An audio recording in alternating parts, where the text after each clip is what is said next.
네, 오늘 말씀의 제목은 나태, 나만큼만 해라는 이제 소제목, 나태라는 제목으로 우리 함께 말씀 나누도록 하겠습니다.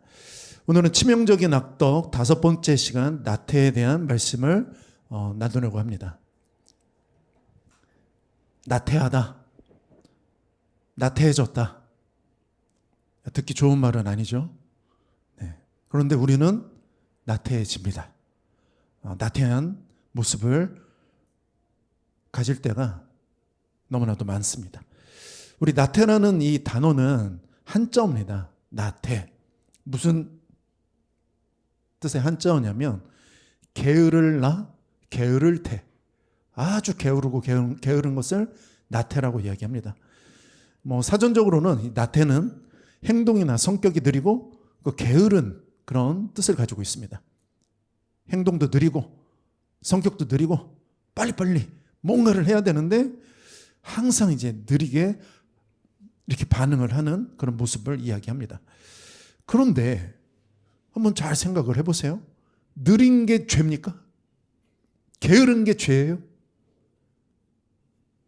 게으른 게 죄일 수도 있죠. 회사에서 게으른 사람 어떻게 하는 줄 아세요? 근태, 근무태만 이래서 해고도 할 수 있습니다. 회사에서는 근무태만을 이유로 해고도 할 수 있어요.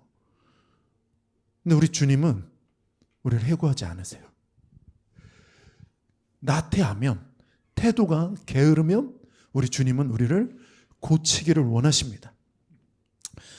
여러분, 힘들어서 늘어져 있는 것이 뭐가 죄냐라고 항변할 수도 있어요.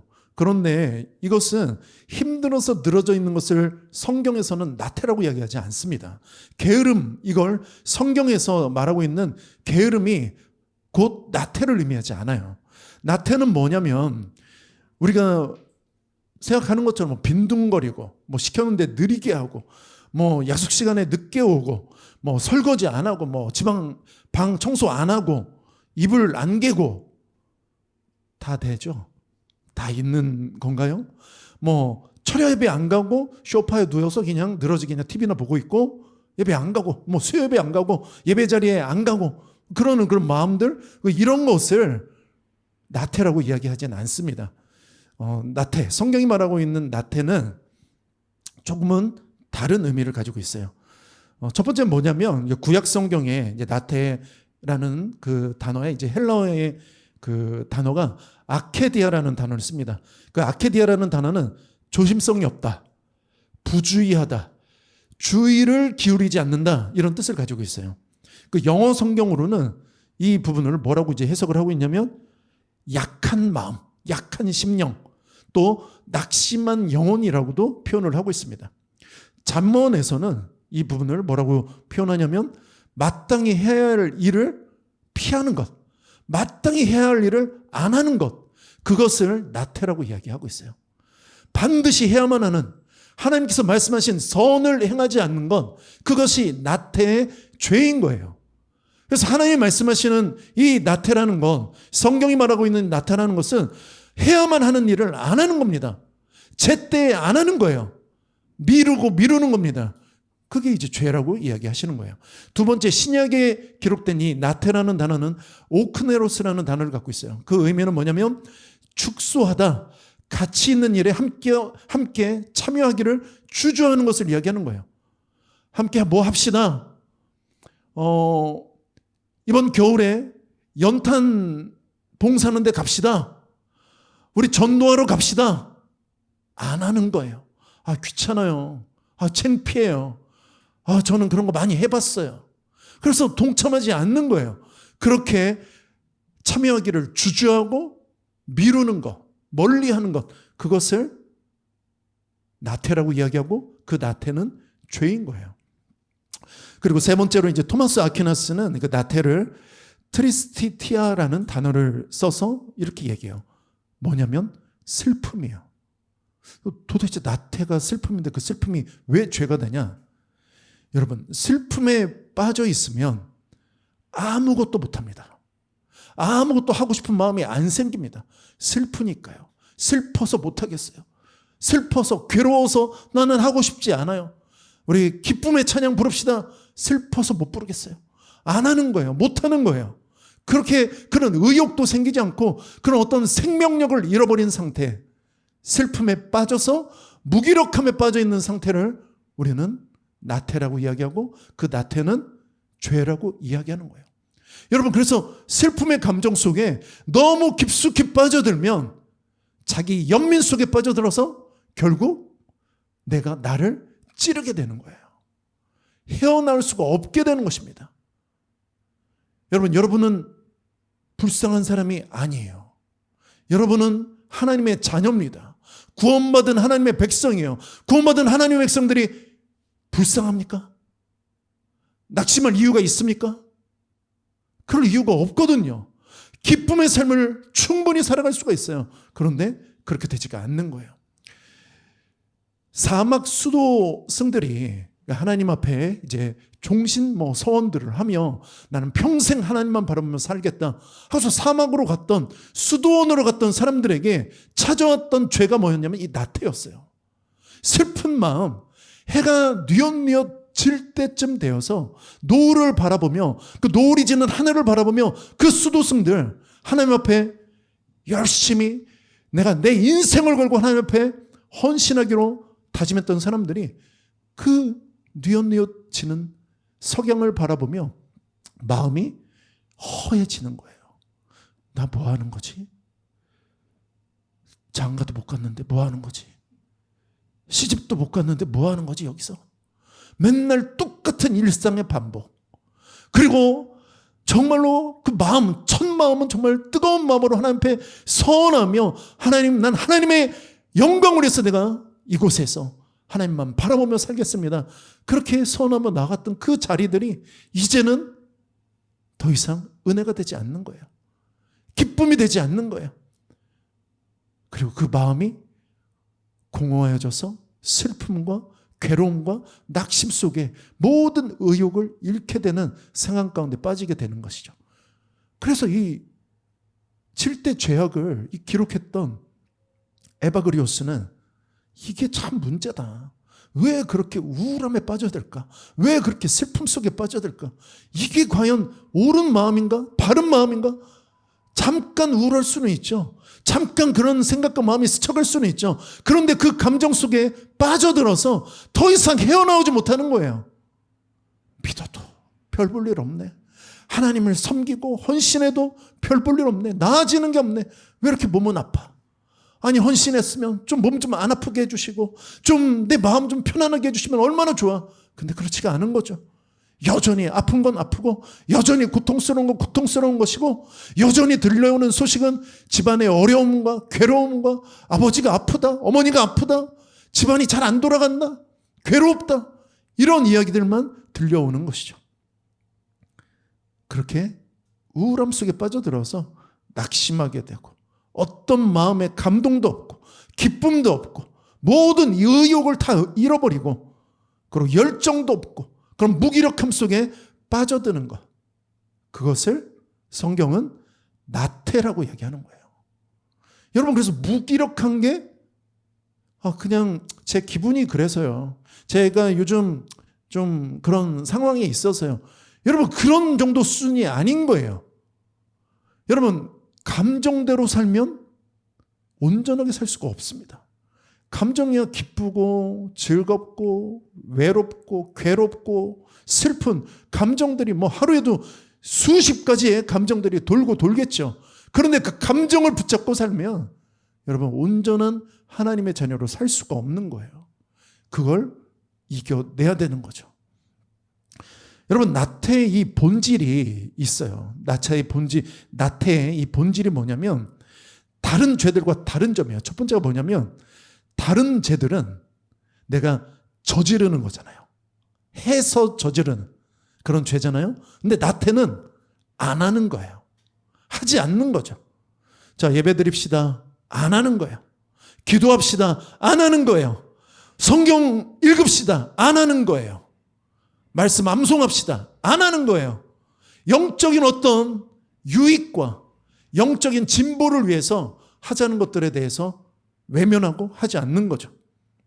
그리고 의도적으로, 의지적으로 하지 않는 거예요.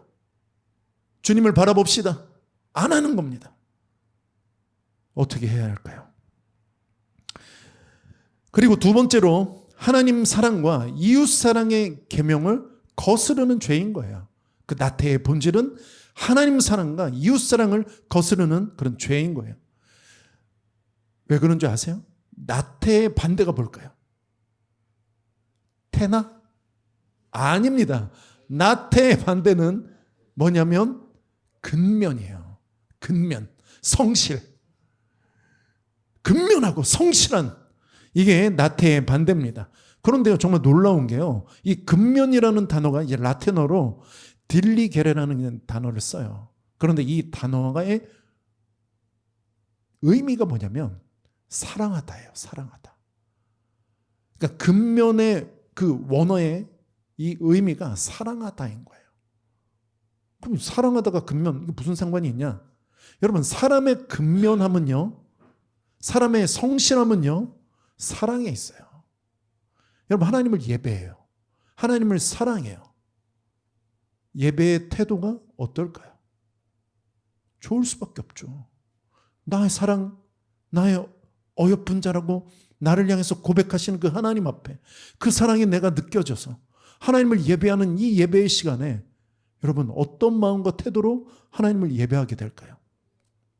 전심을 다하게 되겠죠. 여러분, 솔로몬이 하나님을 경배하고 예배했던 1000번째의 제사는 자신의 모든 것을 드린 예배였어요. 자신의 전부를 드린 예배였어요. 하나님을 사랑했기 때문에 그런 게 가능한 거죠. 여러분, 하나님을 사랑하지 않으면 아깝습니다. 그리고 근면할 수 없습니다. 성실히 하나님을 예배드릴 수가 없습니다. 그래서 그 근면함이 사랑에서 오는 거예요. 사랑에서 오는 그 마음, 하나님을 억지로 예배하고 하나님을 억지로 찬양하고, 우리 다 같이 손 들면 하나님을 찬양합시다. 손 안 듭니다. 아, 창피하게 무슨 손을 드냐. 아, 낯간지럽게. 안 들어요. 들자고 해도 안 듭니다. 여러분, 어떤 찬양 집회, 어떤 집회에 가서 여러분, 우리 다 같이 일어나셔서 우리 예배, 하나님 앞에 예배 드리며 나아갑시다. 끝까지 앉아 있습니다. 안 일어서요. 왜 그럴까요? 하나님을 향한 그런 간절함과 그 하나님이 어떤 분이신지 모르기 때문이에요. 제가 그런 친구를 신학교에서 봤어요. 우리 신학교에서는 일주일에 2번씩 채플 예배가 있었어요. 그런데요, 놀라운 친구가 한 명 있었어요. 찬양, 막 다들 일어나서 예배 드리고 찬양하고 있는데, 한 전도사님이, 뭐 밖에 나가면, 교회 가면 전도사님이니까요. 그 전도사님, 성경 보고 있어요. 찬양 시간에. 안 일어나요. 계속 자기 무슨 성경을 왜 보지? 예배 시간에, 지금 찬양을 하는 시간에 성경을 보고 있어요. 앉아서, 뒤에 앉아가지고. 제가 마음이 되게 안타깝고 애통한 마음이 들더라고요. 여러분, 그래서는 안 되거든요. 나태한 거예요. 근면함과 성실함과 부지런함과 그런 하나님을 사랑하는 마음이 없이는 우리는 예배를 드릴 수가 없습니다. 그렇다면 하나님을 사랑하는 마음이 왜 사라지게 될까요? 아니면 왜 하나님을 사랑하는 마음이 왜 없을까요? 그것은 우리 달란트 비유를 보면 너무나 잘 알게 돼요. 마태복음 25장 24절부터 30절에 있는 말씀, 우리 함께 잠깐 읽어보도록 합시다. 마태복음 25장 24절부터 30절. 자, 우리 함께 읽어보겠습니다.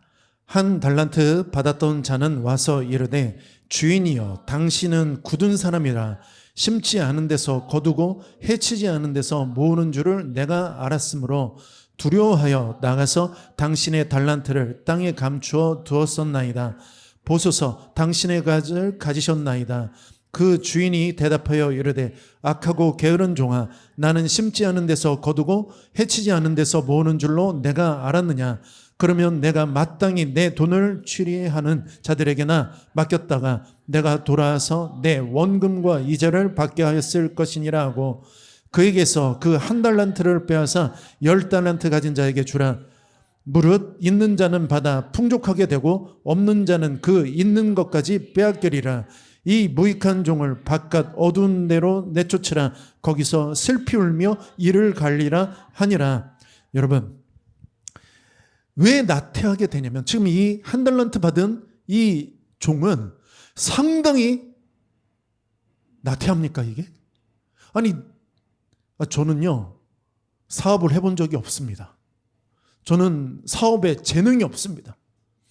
저는 이 한 달란트로 저는 투자하면 저는 이걸 다 날릴 수도 있습니다. 그 두려워서 저는 못하겠습니다. 그런 마음도 있었을지도 모르잖아요. 그런데 이게 뭐가 죄가 되냐? 저는 안전주의입니다. 저는 그래서 땅속에 묻어놓고 있었습니다. 그럴 수도 있어요. 그런데 이 사람의 말에, 이 사람의 대답 속에 이 사람이 어떤 사람인지가 나와 있는 거예요. 뭐라고 얘기하고 있냐면 한 달란트 받은 자가 주인한테 이렇게 얘기합니다. 당신은, 주인에게 얘기하는 거예요. 당신은 마음이 굳은 사람이라 심지 않은 데서 거두고 해치지 않은 데서 모으는 그런 아주 악랄한 사람이다라고 주인을 그렇게 얘기하는 거예요. 이게 무엇과 같은지 아세요? 우리가 하나님을 바라보고 하나님을 대하는 태도를 이야기하는 거예요. 하나님은 나쁩니다. 하나님은 불공평합니다. 하나님은 선하지 않습니다. 하나님은 날 사랑하지 않습니다. 그래서 나는 하나님을 사랑할 수가 없습니다. 내 인생에 하나님이 복 내려주시고 축복해 주신 증거가 무엇이 있습니까? 저는 간신히 믿다가 그냥 천국만 간신히 갈 겁니다. 뭘 하나님을 위해서 충성하고 하나님을 위해서 노력하고 하나님을 위해서 뭘 사랑했습니까? 난 그렇게 살지 않겠습니다. 당신은 마음이 굳기 때문입니다. 당신은 나쁩니다.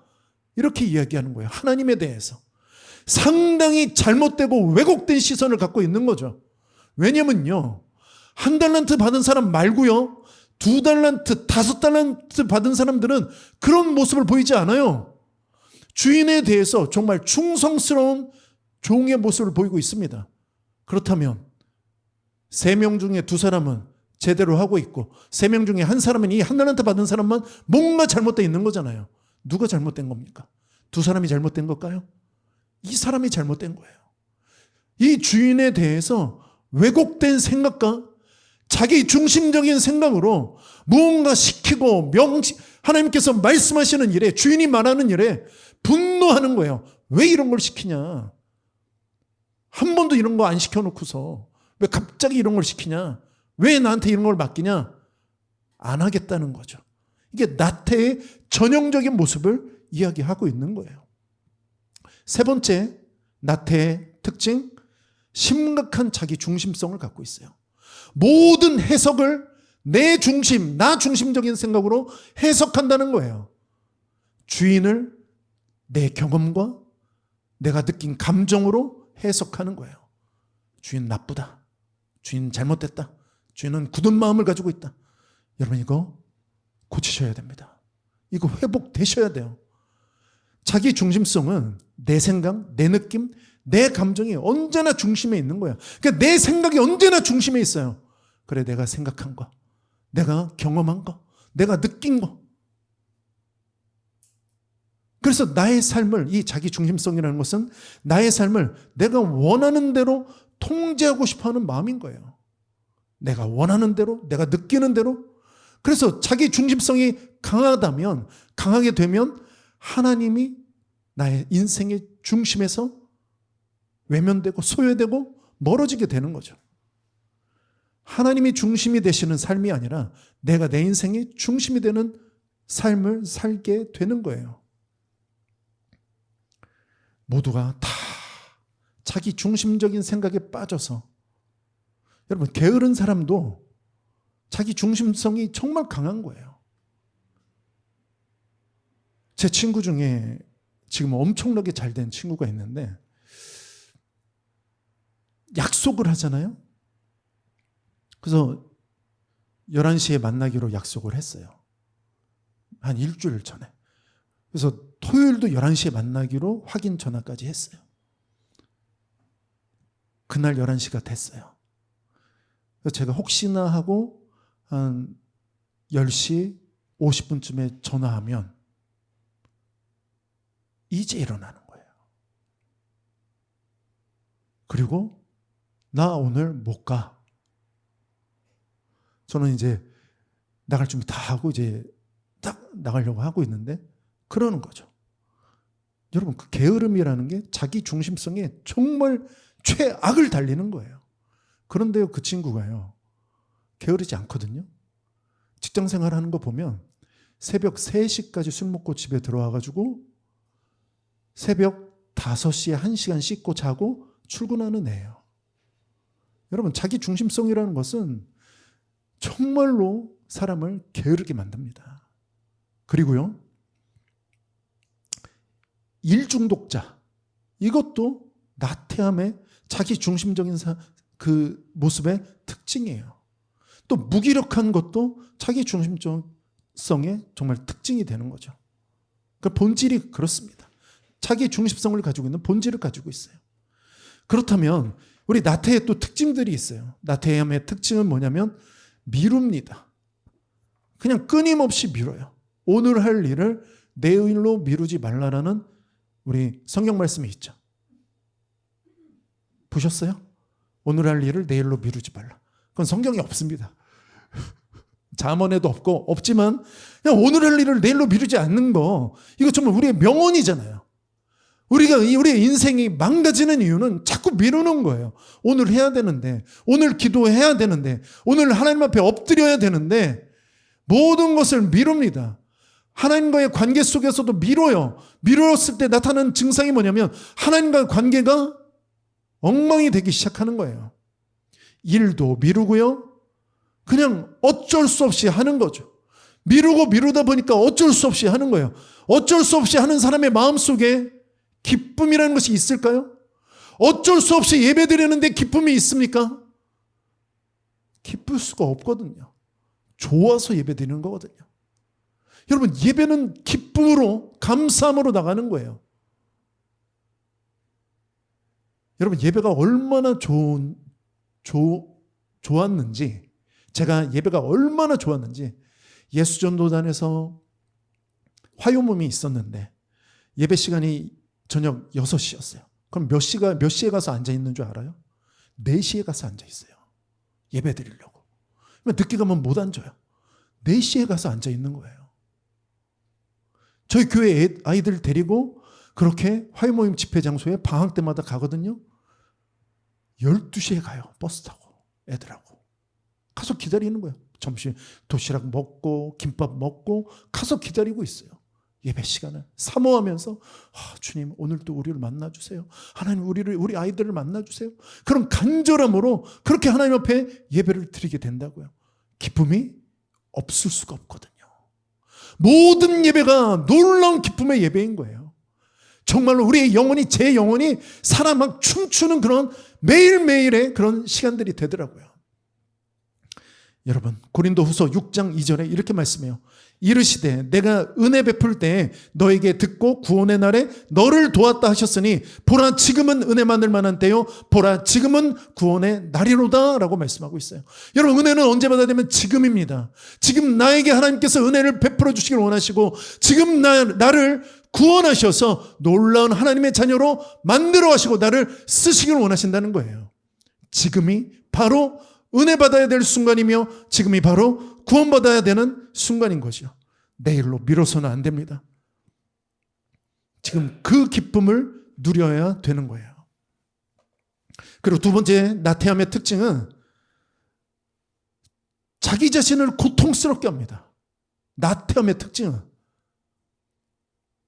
그러니까 자기 신념, 잘못된 자기 신념으로 가득 차서 그 나태함의 특징이라는 것이 나는 틀렸어. 나는 못해. 나는 재수없는 인간이야. 나는 복 지지리도 없어. 어디 세상에 하나님이 그런 얘기를 우리에게 하셨습니까? 계속해서 내 속에서 헛되고 잘못된 그런 생각들을 계속해서 되뇌는 거예요.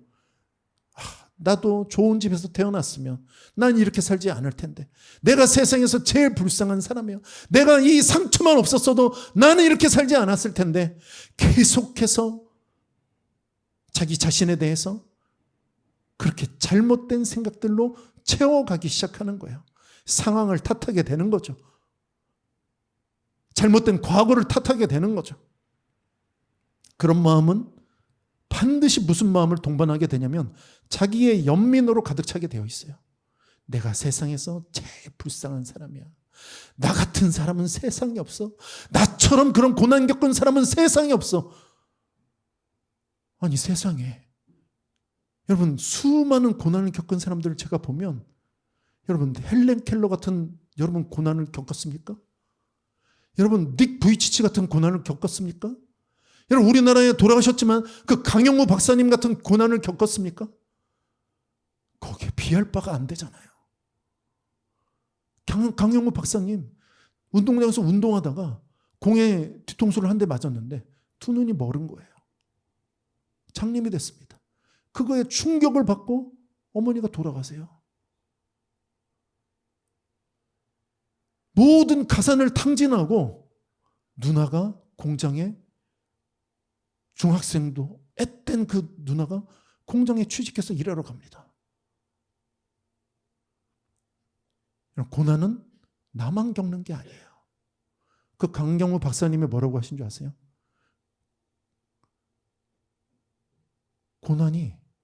고난이 아니라고 말씀하세요.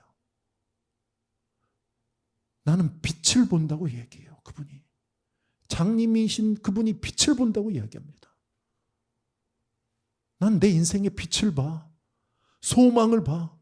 하나님을 믿으니까 하나님의 일하심과 역사하심이 그의 인생 가운데 부어지니까, 은혜가 부어지니까 전혀 다른 생각을 하게 되는 거예요. 여러분, 이 잘못된 신념과 자기의 연민과 이런 생각들이 계속해서 나를 찌르게 되는 거예요. 그리고 이 나를 찌르는 이 생각이 나만 그런 생각을 갖는 게 아니라 계속해서 이런 부정적이고 자기 연민과 자기 상처와 이런 아픔을 서로 공유하길 원하더라고요. 자꾸 이 이야기를 나누는 거예요. 그래, 너도 힘들어, 나도 힘들어. 그래, 인생은 힘들어. 그래서 우울하고 힘들고 부정적인 사람끼리 모이게 되는 거예요. 여러분, 그런 모임이 있다면 만나지 마세요. 내가 그 분들을 고치고 회복시키고 하나님의 은혜로 회복시킬 아직 그 능력이 부족하다면 그런 만남을 잠시 뒤로 미루셔야 됩니다. 왜냐하면 나 자신을 고통스럽게 하기 때문에 그래요. 그리고 세 번째 나태함의 특징은 또 있어요. 나태한 사람들의 특징, 집중을 못합니다. 자기 생각으로 가득 차 있어서 집중을 못해요. 온갖 잡생각이, 온갖 나의 생각과 마음을 다 사로잡습니다. 5만 가지 생각이 다 지나가는 거예요. 초점이 흐려지게 되어 있습니다. 인생의 초점이 흐려지는 거예요.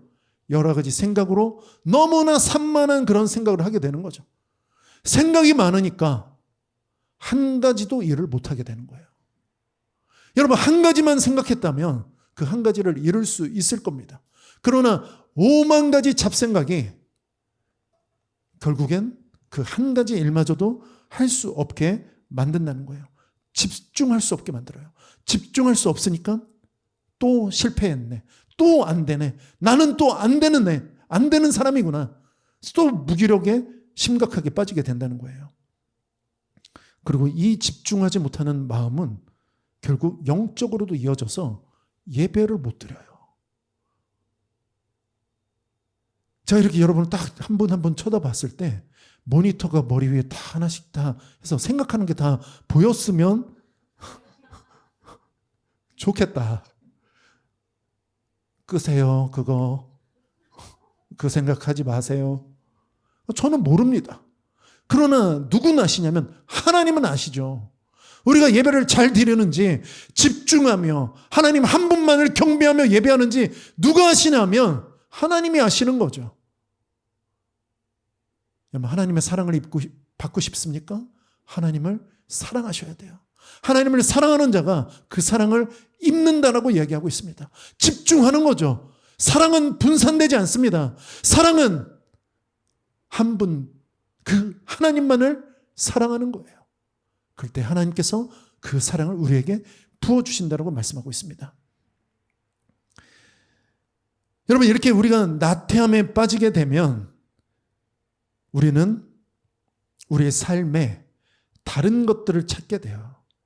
그래서 어떤 사람은 나태함이 심하게 되면 심각하게 잠에 빠지는 사람이 있고, 아니면 폭식하는 사람이 있고, 아니면 인터넷에 빠져 있는 사람이 있고, 아니면 게임에 빠져 있는 사람이 있고, 아니면 쇼핑에 빠져 있는 사람이 있고, 나태함의 그런 표현으로 이런 모습들이 우리 삶 가운데서 나타나게 되며, 이게 심각해지면 이게 다 중독이 되는 거예요. 빠져나올 수가 없게 됩니다. 내 힘으로 되어지지가 않거든요.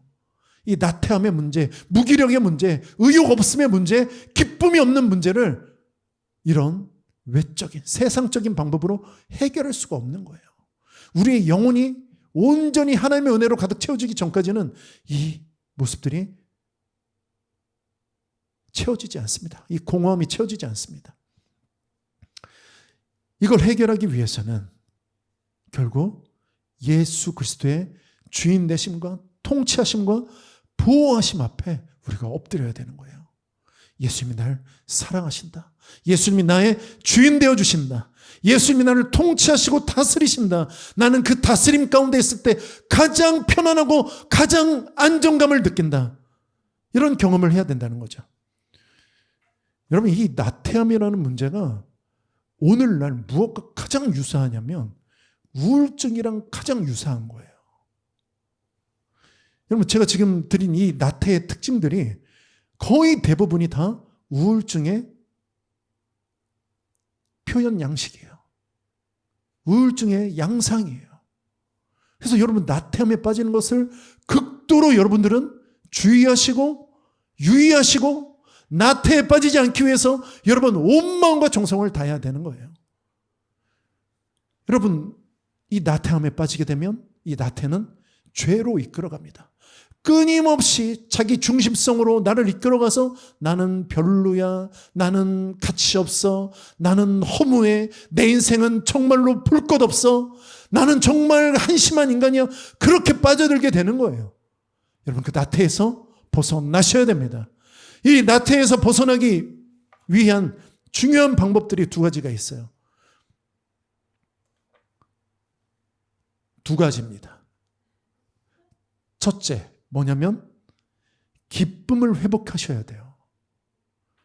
기쁨, 희락, joy, 성령의 열매, 희락, 기쁨, joy를 회복하셔야 돼요. 그 기쁨이 뭘까요? 무슨 기쁨일까요?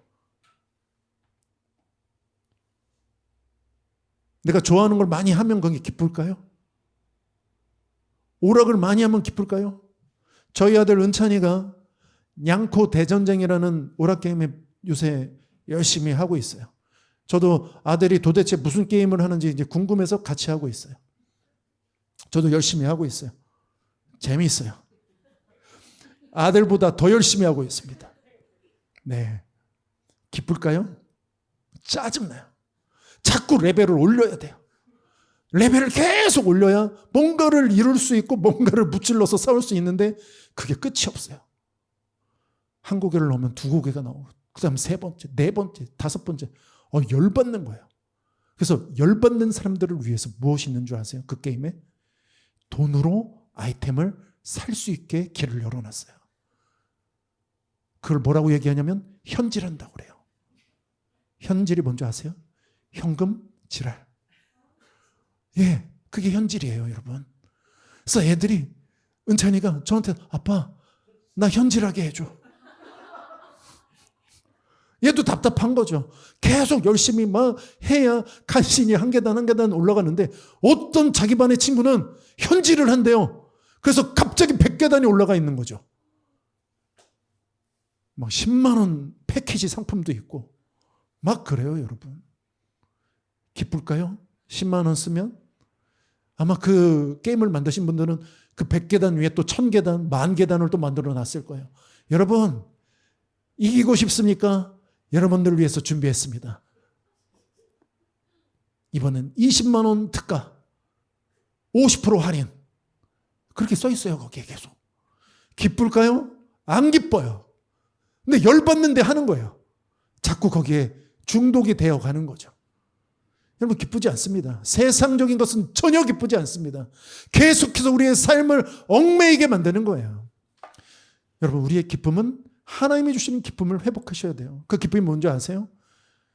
시편 51편 12절에 다윗이 이렇게 고백합니다.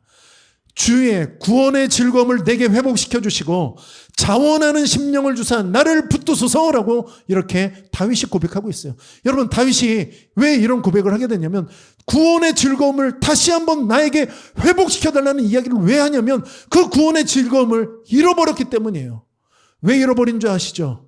다윗이 자신의 충신이었던 그 우리아의 아내를 범하고 그리고 자신의 그 충신이었던 그 우리아를 전쟁터에 사지로 내몰아서 죽여버립니다. 아주 뻔뻔하게 다윗은 자기 욕망과 욕심을 채우며 잘 되는 줄 알았어요. 그러나 그에게서 그가 그렇게 범죄했을 때 그가 무엇을 잃게 되냐면 하나님의 그 기쁨, 하나님의 사랑, 하나님의 은혜, 그 모든 것을 다 잃어버리게 됩니다. 영적으로 하나님과의 관계가 끊어져 버리게 되는 것이죠. 여러분, 우리가 은혜를 잃어버리게 되면 사실 우리는 다 잃어버리는 거예요. 하나님을 향한 그런 어떤 하나님 주시는 감격을 잃어버리면 여러분 다 잃어버리는 겁니다. 전부를 잃어버린 거예요. 그런데 이 다윗은 눈물로 하나님 앞에 기도합니다. 아주 통회하며 자복하며 하나님 앞에 기도해요. 하나님, 나 이 구원의 감격을 다시 회복시켜 주시옵소서. 하나님, 그 은혜를 다시 회복시켜 주시옵소서. 나 하나님 떠나가시면 나는 죽습니다. 나 하나님의 은혜가 떠나가면 난 죽는 사람입니다. 주여 도와주시옵소서. 나의 죄를 씻어 주시옵소서. 이렇게 통회하며 자백하는 그런 다윗의 모습을 볼 수가 있게 돼요. 그렇게 울부짖으며 기도할 때 이 다윗은 다시 한번 그 기쁨을 회복하게 됩니다. 여러분, 우리가 이 기쁨, 영적인 기쁨을 회복할 수 있는 유일한 길이 어떤 길인지 아세요? 예배거든요. 하나님 앞에 통회하며 자백하며 눈물로 회개하며 부르짖으며 기도할 때 하나님이 우리를 만져주시고 만나주시고 하나님이 임재해 주시고 우리의 상한 마음을 치유하시고 새로운 마음을 부어주시고 우리를 기쁨의 사람으로, 기쁨이 샘솟는 사람으로 만들어 주신다는 것이죠. 그리고 두 번째는 참된 안식을 경험하는 거예요. 참된 안식. 참된 안식. 안식일을 기억하여 거룩히 지키라. 십계명에도 있죠. 그 안식이 뭘까요? 쉬는 거예요. 여러분, 나태는 휴식이 아니에요. 그냥 늘어져 있는 거는 휴식이 아닙니다. 무기력하게 가만히 있는 상태는 쉼이 아니에요. 그건 나태예요. 죄인 거예요. 여러분, 항상 기쁨과 즐거움과 내 안에 활력이 샘솟아되는 것이죠. 그리스도인들은 그렇게 사는 거예요. 하나님 주신 능력으로 그렇게 사는 거죠. 히브리서 4장 12절에 하나님의 말씀에는 이런 능력이 있어요. 하나님의 말씀은 살아있고 활력이 있어 좌우에 날선 어떤 검보다도 예리하여 혼과 영과 및 관절과 골수를 찔러 쪼개기까지 하며 또 마음의 생각과 뜻을 판단하나니 라고 말씀하고 있어요. 하나님의 말씀에는 살아있다라고 이야기하고 있어요. 하나님의 말씀에는 활력이 있다, 운동력이 있다, 힘이 있다, 능력이 있다라고 얘기하는 거예요. 여러분, 그 하나님의 말씀 가운데 우리가 안식하려면 안식을 기억하여 거룩히 지키는 예배가 회복이 되어야 되는 거예요. 하나님을 경험하면 할수록, 하나님을 느끼면 느낄수록, 우리가 영적으로 회복이 되어지면 되어질수록 우리의 모든 무기력과 우리의 연약함과 모든 약한 마음들이 회복이 되어지는 것이죠. 여러분, 기쁨과 우리의 안식, 하나님 주시는 쉼, 하나님 주시는 안정감 속에 있게 되면 여러분은 정말로 기쁘고 아름답고 행복한 인생을 살아갈 수 있게 되는 거예요.